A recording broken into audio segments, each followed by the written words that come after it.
ഒരു നാടൻ ചിക്കൻ കറി. അതിൽ ആദ്യം നമ്മൾ ചെയ്തേക്കണത് എണ്ണ ഒഴിച്ചു, അതിന് ശേഷം പച്ചമുളക് സബോള ഇട്ട് നല്ല പോലെ വാട്ടിയതിന് ശേഷം മുളക് പൊടി, മഞ്ഞൾപ്പൊടി, മല്ലിപ്പൊടി, ഗരം മസാല, ചിക്കൻ മസാലയല്ല കേട്ടോ, ഗരം മസാല ഇട്ടു. ഗരം മസാല, കുറച്ച് കുരുമുളക് പൊടിയൊക്കെ ഇട്ട് അതേപോലെ നല്ല വരട്ടണത്.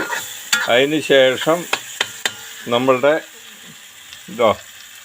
ചിക്കൻ ഇതിലേക്ക് അങ്ങോട്ട് ചേർക്കണം. നാടൻ ചിക്കൻ കറിയാണിത്. നാടൻ ഇതേപോലെ ഇളക്കി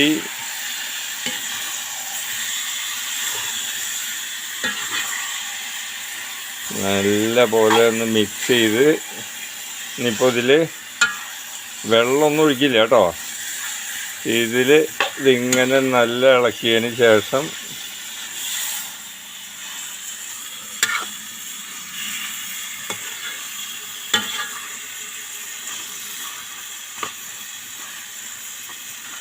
പിന്നെ കുറച്ച് വേഗം വിടും. അതിന് ശേഷം നമ്മൾ ഈ സാധനം നമ്മളുടെ ചിക്കനെ അങ്ങോട്ട് മൂടി വെച്ച് അങ്ങോട്ട് വേവിക്കും.